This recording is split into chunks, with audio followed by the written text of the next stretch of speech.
China अपनी military might जो है, मिलिट्री पावर, उसको ताकतवर बनाता जा रहा है। इंडिया और अमेरिका की नींदें हराम हो गई हैं। चाइना लद्दाख की तरफ पेशकदमी कर सकता है। अमेरिका ने तो पूरी दुनिया के साथ एक जंग मोल ली हुई है ना। फ्यूचर में ताइवान में चाइना एक जंग लड़ सकता है।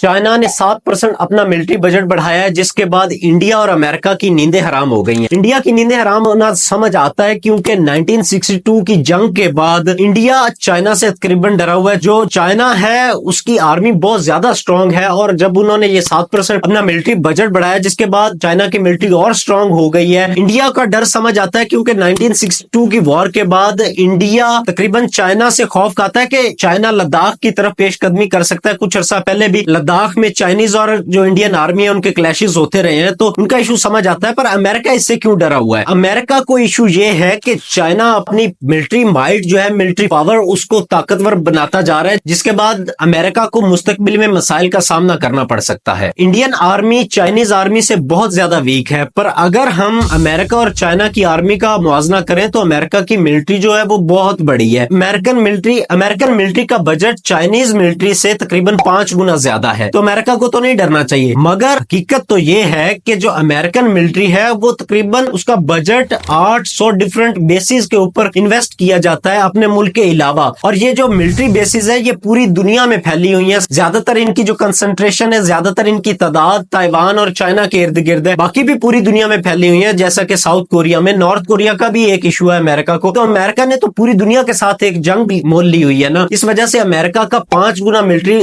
बजट ज्यादा होने के बावजूद चाइनीज मिलिट्री बजट जो है वो अमेरिकन को परेशान कर रहा है, क्योंकि चाइना का जो मिलिट्री बजट है वो एक खास जगह पे कंसंट्रेटेड है, चाइना के अपने मुल्क के अंदर ही, क्योंकि चाइना ने तो कहीं पूरी दुनिया में बेसिस नहीं ना बनाई। इस वजह से ये 7% चाइनीज मिलिट्री बजट में जो इंक्रीज हुआ है ये अमेरिकन के लिए बहुत बड़ी परेशानी है, क्योंकि फ्यूचर में ताइवान में चाइना एक जंग लड़ सकता है। उसके बाद अमेरिका को मजीद मसाइल का सामना करना पड़ेगा। इस वक्त भी अगर हम देखें तो अमेरिका यूक्रेन में भी हार रहा है, इजराइल और फलस्तीन की जंग है उसमें भी जो मीडिया के लेवल पे है उसको मसाइल का सामना करना पड़ रहा है। अब मसला सिर्फ मिलिट्री का ही नहीं, मसला इकोनॉमी का भी है। चाइना की इकोनॉमी बहुत बड़ी है और आहिस्ता आहिस्ता मजीद इकोनॉमी बेहतर होती जा रही है। देखें कि चाइनीज जो इकोनॉमी है, वो जो चाइनीज इंडस्ट्रीज हैं, उनकी जो एक्सपोर्ट है वो बहुत ज्यादा इंक्रीज होती जा रही है। अभी चाइना मजीद BRI पे काम कर रहा है, बेल्ट एंड रोड इनिशिएटिव पे, जो कि इस वक्त तकरीबन दुनिया के 150 से ज्यादा ममालिक में काम कर रहा है। और ये BRI जो प्रोजेक्ट है, बेल्ट एंड रोड इनिशिएटिव, ये फ्यूचर में अमेरिका के लिए एक बहुत बड़ा मसला हो सकता है। इंडिया इसी पे तो अमेरिका को परेशान कर रहा है कि हमने 2015 से आपको कहा हुआ है कि ये जो BRI है ये चाइना के लिए गेम चेंजिंग साबित हो सकता है।